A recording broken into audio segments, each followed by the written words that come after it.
sou fruto do seu trabalho. Há 13 anos caminho com esse homem de Deus e tenho visto que Sara e Penso tem sido um verdadeiro. Numa distribuição Buena Vista Filmes. E dublado nos estúdios da Vindi. Maçonaria. Trevas ou luz? Por todo o mundo civilizado, principalmente o mundo ocidental, há uma diversidade de limites. Vemos diversidade nos aspectos sociais, econômicos, culturais e étnicos. Mas escondido abaixo da superfície, longe dos olhos do observador casual e do meramente curioso, existe outra sociedade separada. Uma sociedade de segredos ditando seu próprio código. É o enorme mundo invisível da maçonaria. Eu sou o Mike Mendel. Pelos próximos minutos estaremos examinando crenças, ensinamentos e práticas da maçonaria. Estaremos falando com ex-maçons e analisando literatura maçônica real, para tentar adquirir uma visão objetiva desta ordem fraternal secreta. Esse estudo permite uma reflexão racional. O material examinado está em uso atual, e nosso ideal é levar à compreensão do que realmente a maçonaria é. A maçonaria se autodefine como um sistema de moralidade. A base da maçonaria, por onde todos os maçons têm que passar, é a Loja Azul. A Loja Azul inicia os 3 primeiros graus ou níveis da maçonaria. O aprendiz é o primeiro nível. O companheiro é o segundo nível e o mestre maçom é o terceiro nível. A maioria dos maçons nunca vão além do terceiro grau, porém, se alguém escolher ir além da Loja Azul, existem 2 caminhos que podem ser tomados. Um é o rito de York e o outro é o rito escocês. A maioria dos maçons que decidem ir além da Loja Azul entram no rito escocês de maçonaria. O rito escocês tem 32 graus. O 32º pode conduzi-lo para o santuário, se assim ele escolher. O 33º grau que existe é altamente honorário. O autor Ian Taylor tem estudado as origens da maçonaria moderna. Para muitas pessoas, o próprio mundo da maçonaria invoca um senso de mistério, de sociedade secreta, mas de modo a descobrir o que eles realmente são, precisamos conhecer um pouco de história. Havia muitos pensadores humanistas em 1500 que viam a corrupção que havia na igreja daquela época. Eles concluíram que, para se verem livres daquela corrupção, teria que haver uma nova ordem mundial. Eles haviam lido A República de Pilatos, que em 1500 já era uma obra popular. E Pilatos era também um grande filósofo que viveu no 5º século antes de Cristo. E ele disse: se nós pudermos ter um grupo de homens sábios que fossem bem pagos para governar o povo, aí sim haveria corrupção. Um bom pensamento, um pensamento inocente. O nosso governo é corrupto, entretanto, ainda existem pessoas muito boas hoje em dia. Esse tema estava em pauta para os pensadores humanistas de 1500. Para fazer isso, eles precisavam antes descobrir a ordem mundial já existente. Essa ordem mundial estava baseada sobre o poder do reinado de Deus, pelo rei e pela igreja. Mas para sugerir isso, seria uma heresia daqueles dias e eles teriam perdido suas cabeças literalmente. Então eles tiveram que formar uma sociedade secreta. Agora, o maçom da época, esses eram do artesanato maçônico. Foram os homens que realmente construíram as catedrais daqueles dias. Eram homens hábeis e isso foi uma das primeiras formas de união dos trabalhadores. Eles queriam manter para si seus segredos e suas habilidades. Haviam boas razões para isso, e então os pensadores humanistas se infiltraram dentro das lojas de artesanato maçônico, e então eles se tornaram os maçons especulativos. Eles eram chamados especulativos pelos maçons artesanais, porque eles não saberiam diferenciar um esquadro de um compasso. Eles eram apenas os humanistas, os idealistas, os acadêmicos. Então existem dentro das lojas maçônicas 2 tipos de maçons. O maçom artesanal, que é o maçom genuíno, que cortava pedra e etc, etc. E também tem o maçom especulativo, e é este o pensador humanista. Este é aquele que pretende reconstruir a nova ordem mundial. O autor e conferencista Ron Carlson dedicou 3 anos estudando profundamente o tema maçonaria. A maçonaria moderna realmente começou no ano de 1717, na Inglaterra.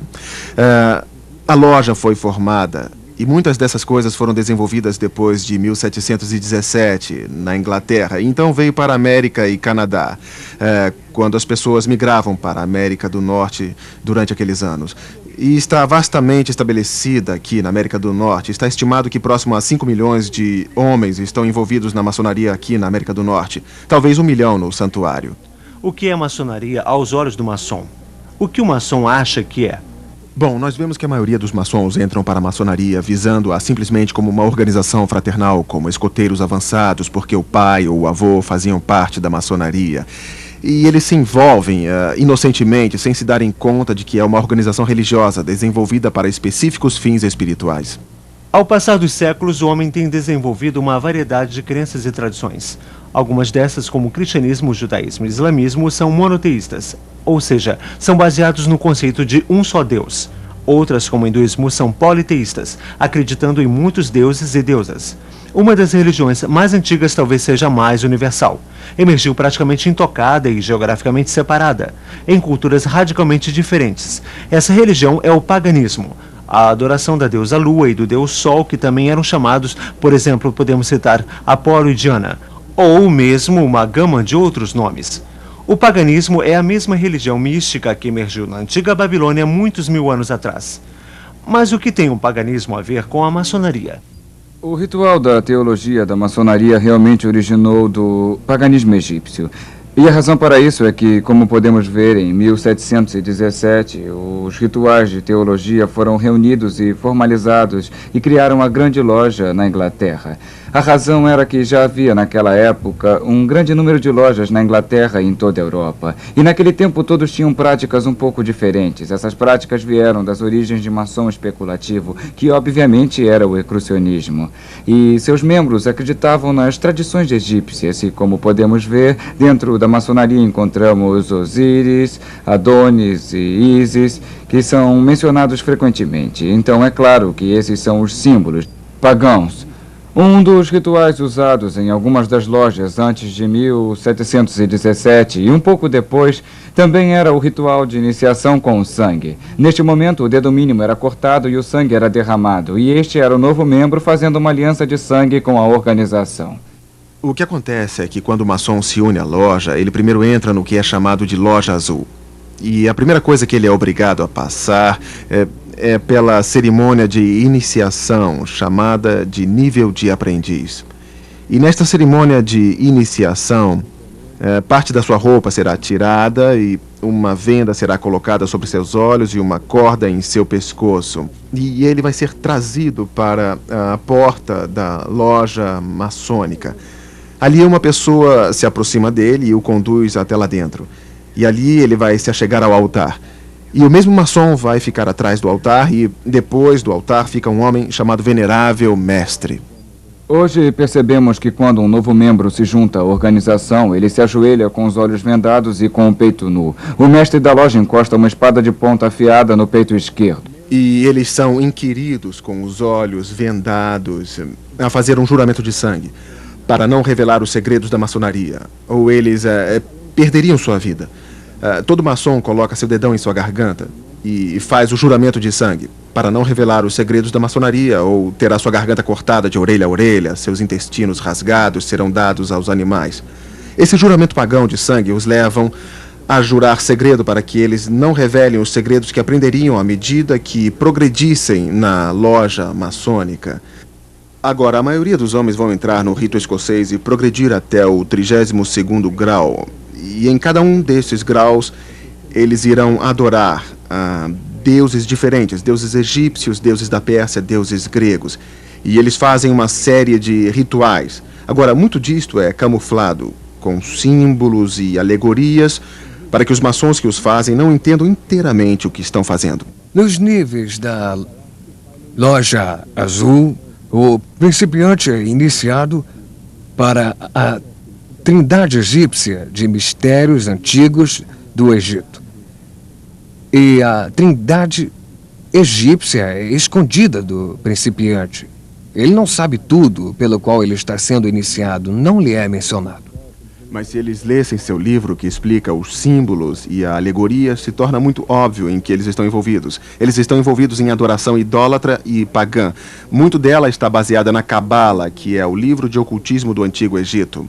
Está baseado em paganismo egípcio e adoração da natureza. É realmente isso.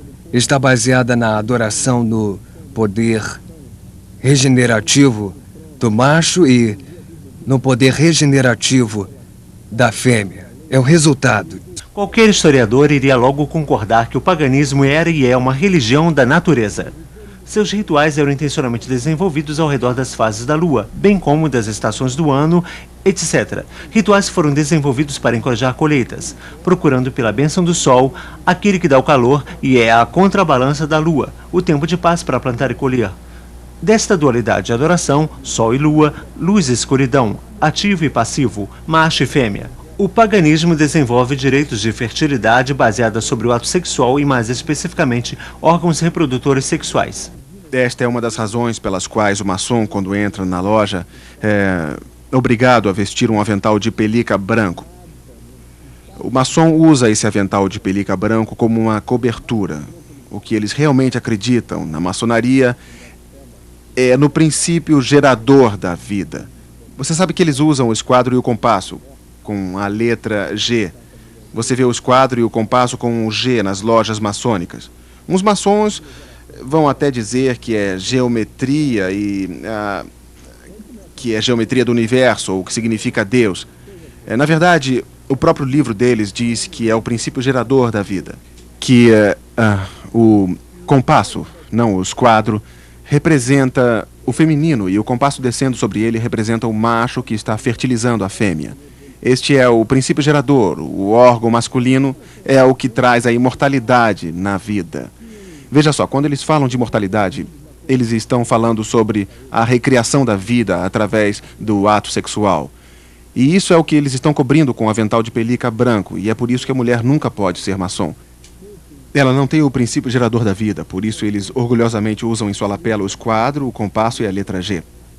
A maçonaria usa símbolos pagãos egípcios com frequência, como podemos perceber, e um que vem em minha mente é o obelisco. O obelisco é um pilar de pedra alto, com base quadrada e o topo de pirâmide. E isso era usado pelos egípcios como um símbolo de ressurreição. A ideia era um símbolo fálico faraônico, ficava erguido e ereto como um símbolo de procriação, onde a pessoa era ressuscitada através de seus descendentes. Esse era o seu argumento. Bem, a mesma coisa se explica hoje. Por exemplo, onde há um maçom enterrado, com frequência há um obelisco usado para marcar o túmulo. O Sr. John A. MacDonald, primeiro-ministro do Canadá, e George Washington, o primeiro presidente dos Estados Unidos. Ambos tinham obeliscos em seus túmulos. Algumas vezes o obelisco tem o esquadro e o compasso para indicar com toda a firmeza de onde eles estão vindo. E é verdade mesmo? Parece incrível que maçonaria, esse sistema de moralidade, possa ser realmente paganismo, possivelmente bem disfarçado. O ponto dentro do círculo é um dos símbolos mais eminentes. O grão-mestre Albert Pike ensina em O Simbolismo da Maçonaria, página 353. O ponto dentro do círculo é derivado da adoração ao Sol, que é, na realidade, de origem fálica. É um símbolo do universo, Sol sendo representado pelo ponto, enquanto o círculo é o universo.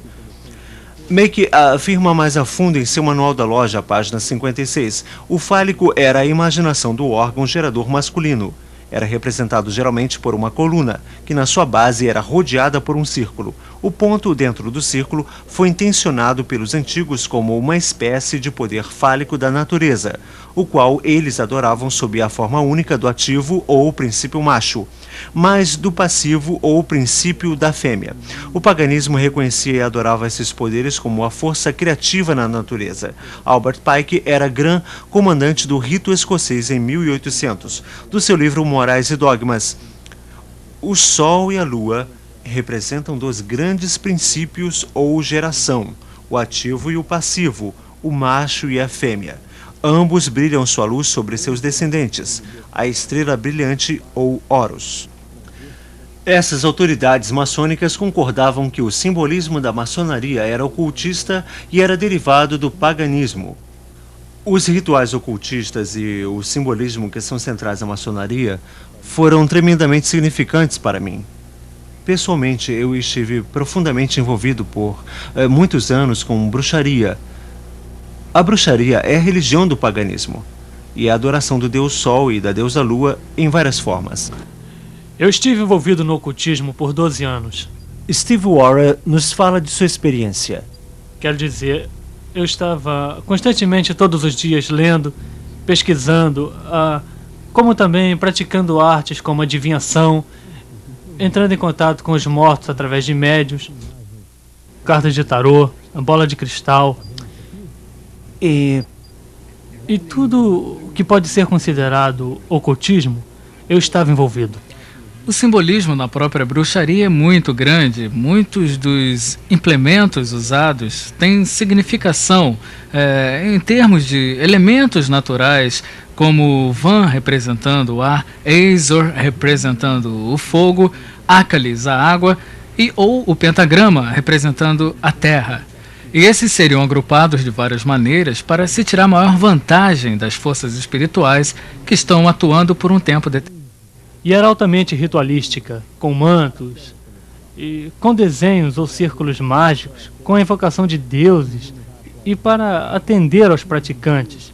E também, quase tudo que se fazia, mesmo que não fosse um ritual formal, sempre tinha algo a ver com um ritual. Mesmo que fosse rogar uma praga, sempre acendíamos velas, trazíamos os elementos e montávamos o altar. Alguns dos paralelos entre maçonaria e a bruxaria mostram que as similaridades não são possíveis sem que sejam coincidência. Similaridades em rituais, trabalhos e simbolismos que são tão parecidos que fica claro sugerir uma origem totalmente comum. Para examinar essa possibilidade, falei com um número grande de ex-maçons e comparei a iniciação da Loja Azul com a iniciação dos ex-bruxos. Na iniciação da maçonaria éramos recomendados por outro maçom. Para se juntar à seita, primeiro tínhamos que ser selecionados. Nós tínhamos que ser recomendados por alguém que já estivesse na bruxaria. Quando fui iniciado, meus olhos foram vendados. Me puseram uma corda e no peito me encostaram a ponta de uma espada. Na bruxaria nós éramos iniciados através de um tipo de ritual, de cerimônia de iniciação, onde o candidato era conduzido com uma corda e com os olhos vendados até chegar à borda de um círculo mágico. E a corda estava no meu pescoço e fui conduzido adiante. E na frente, no outro lado do prédio, ficava o venerável mestre. Me ajoelhei diante dele, como se ele fosse um deus.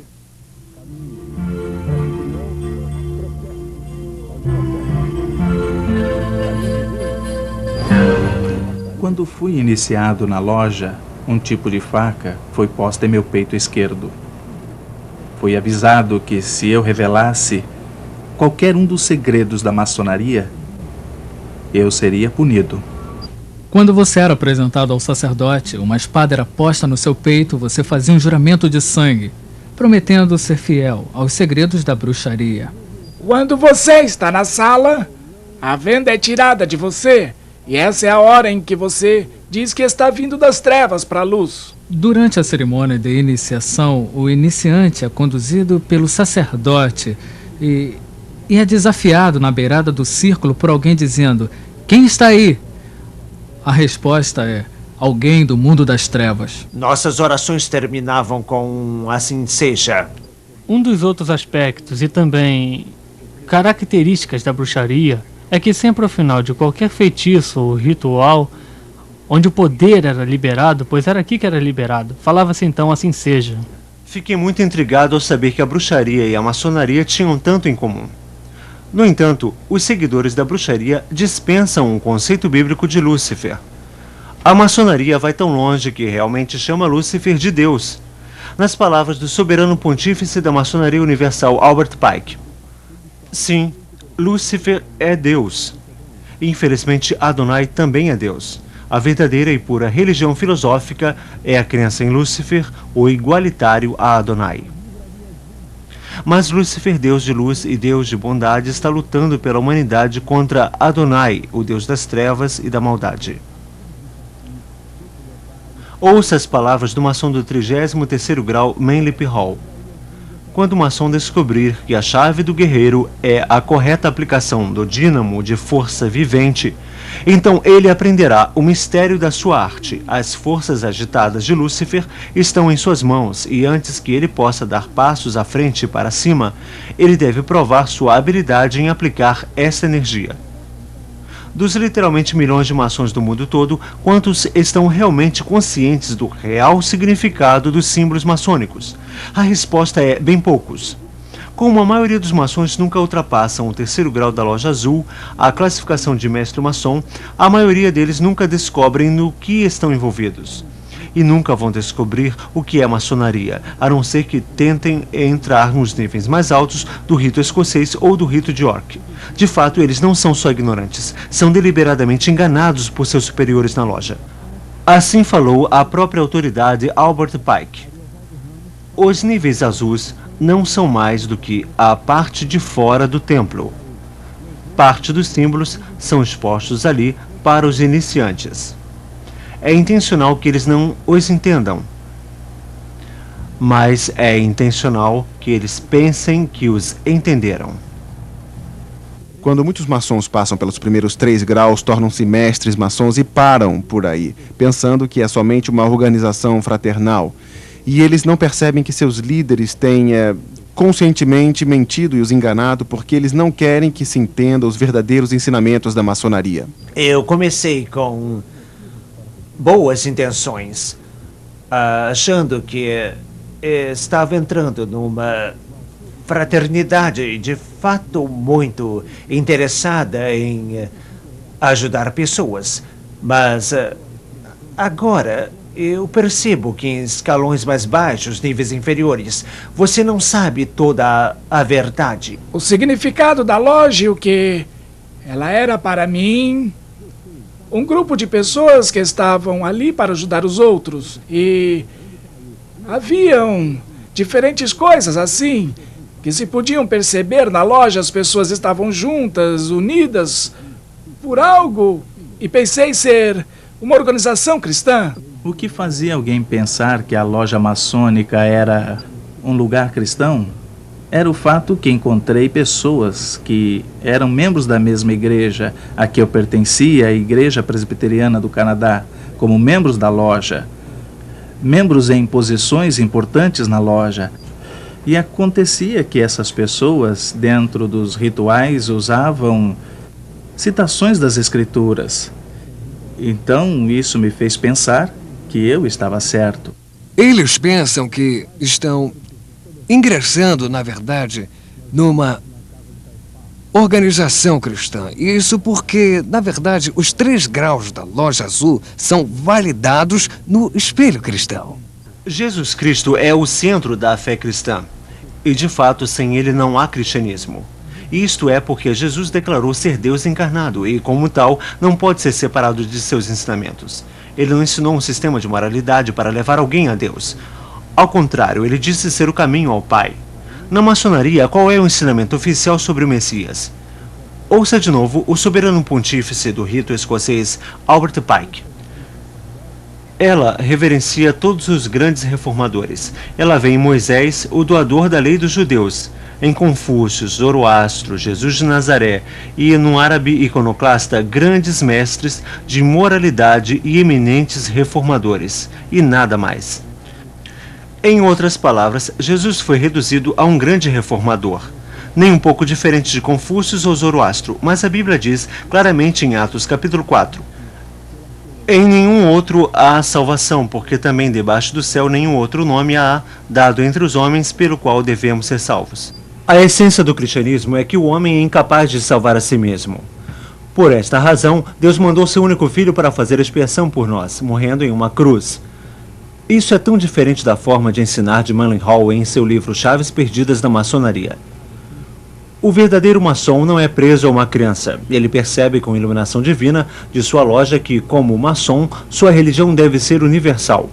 Cristo, Buda, Maomé, o nome significa pouco, porque ele reconhece somente a luz e não o condutor. Ele adora em todo santuário, se ajoelha diante de qualquer altar, seja num templo, mesquita ou pagoda, catedral, e percebe com seu verdadeiro entendimento a unidade de todas as verdades espirituais. Nenhum maçom pode ser limitado, pois sua loja é a expressão divina de toda a abrangência. Nenhum maçom pode ser limitado, pois a sua loja é a expressão de toda a abrangência. Uma afirmação interessante, já que na Bíblia Jesus Cristo diz: Entrai pela porta estreita, porque larga é a porta, e espaçoso é o caminho que conduz à perdição, e muitos são os que entram por ela, e porque estreita é a porta, apertado o caminho que leva à vida, e poucos há que a encontrem. Os maçons dizem que Jesus Cristo é simplesmente outro grande mestre, outro grande profeta moral, é igual a Buda. Realmente os maçons ensinam, de acordo com Albert Pike, que Buda foi o primeiro grande professor maçônico. Então eles estão igualando Jesus a Buda, a Maomé e a líderes religiosos. Como qualquer outro líder religioso, ele não é Deus, ele não é o Salvador encarnado que veio para salvar o homem dos seus pecados, porque o maçom não precisa de um Salvador.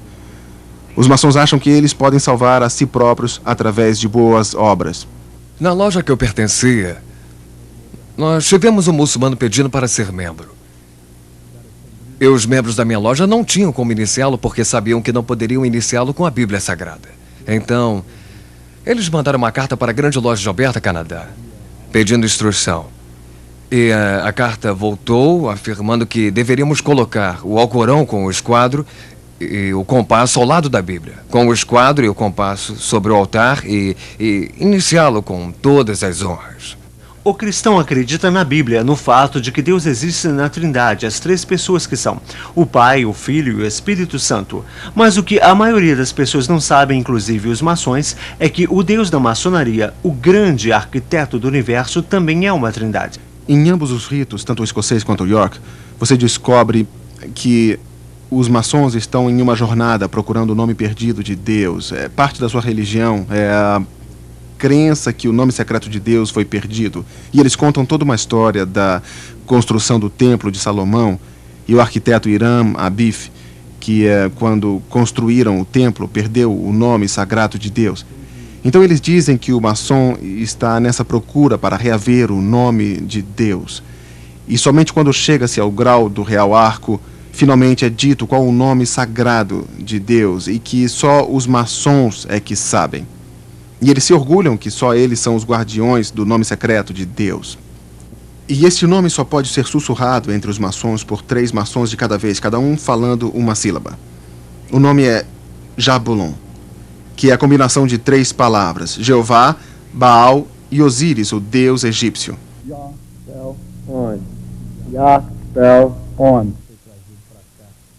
E o que o maçom está adorando na loja maçônica é um deus de 3 cabeças feito de Jeová, Baal, que foi o deus da fertilidade de Baalbac, no Líbano, e Osíris, deus sol egípcio, representado pelo símbolo fálico, que é a adoração sexual do Egito.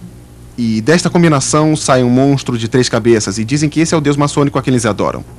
A salvação para o cristão está baseada inteiramente no sacrifício do Senhor Jesus Cristo na cruz.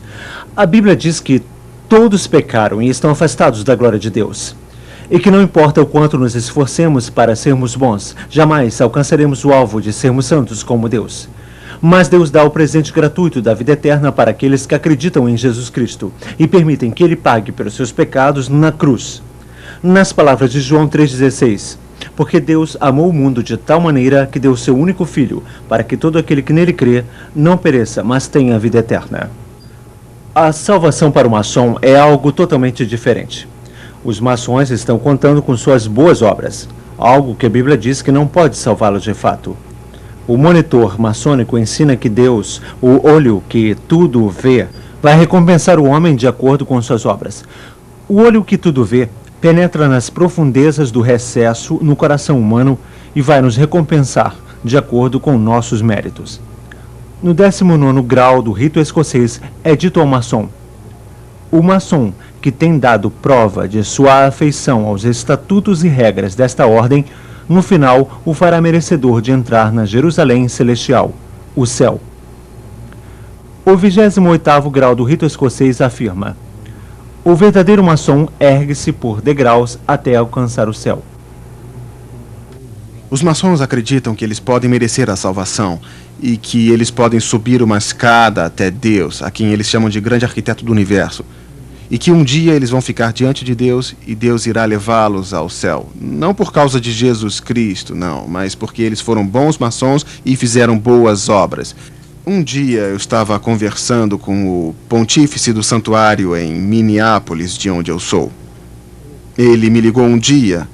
Ele tinha ouvido a minha fita sobre maçonaria. Como é que você ousa dizer que a maçonaria não é cristã? Ele disse, eu sou um diácono na minha igreja. Ele disse, eu sou um bom cristão. Eu sou o chefe do meu santuário. Como é que você pode dizer que eu não sou cristão? Aí eu parei e lhe fiz uma pergunta. Bom, senhor, se você morresse agora e ficasse diante de Deus esta noite, e ele te perguntasse por que ele deveria deixá-lo entrar no céu, eu disse, o que você responderia? Eu nunca vou esquecer, houve um silêncio por mais ou menos 10 ou 15 segundos, então ele me respondeu, bom, eu acho que responderia que fui um bom maçom. Se os maçons estão esperando que suas lojas os salvem, sua confiança está no lugar errado, assim como os que têm sua esperança em um cargo na igreja ao invés de Cristo. Seria como depender de uma associação esportiva ou de um country club se as obras pudessem nos salvar. Eu estava pregando no Texas, no sul do Texas, numa grande igreja, onde os maçons de lá, muitos deles faziam parte da liderança. E eles viram a minha fita na manhã que eu fui pregar e eles falaram, nós não sabemos por que estamos deixando você pregar. Você está criticando a maçonaria. E a maior parte da liderança era maçônica, os professores da escola dominical eram maçons. De fato, um dos líderes era o venerável mestre de sua loja na cidade e o outro era o soberano pontífice do santuário. E eles vieram a mim depois do culto e eu disse, bom, vocês têm os livros, procurem em seus próprios livros dentro do contexto tudo o que eu falei. Eu dei a eles os capítulos, os números das páginas.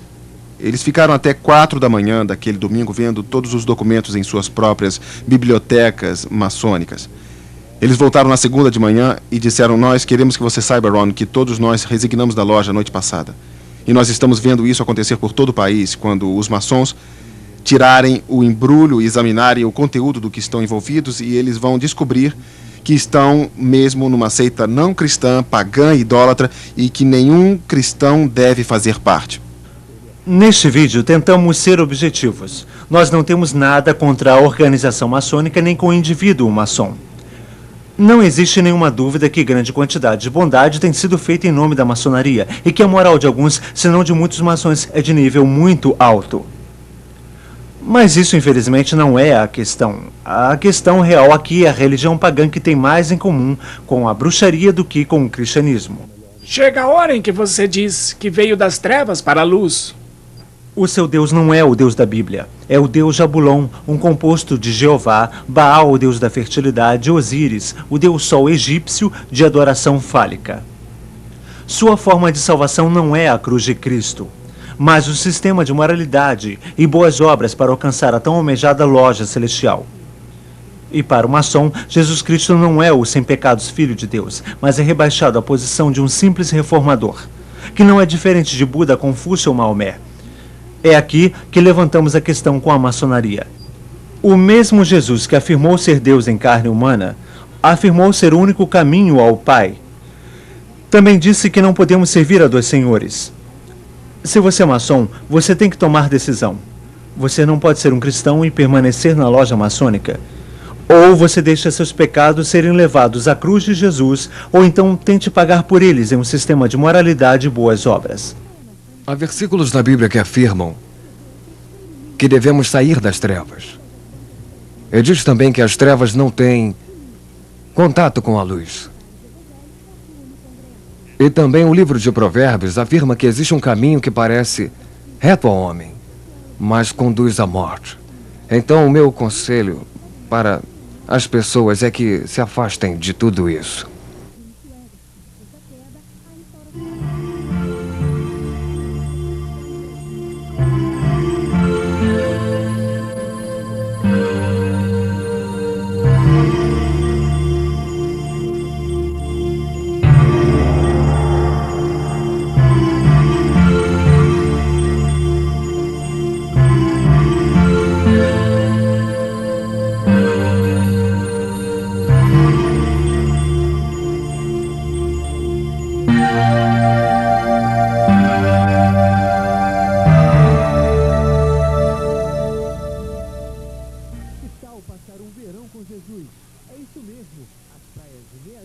vão ferver com o primeiro Festival de Música Gospel de Guarapari, dos dias 26 a 28 de janeiro, com a participação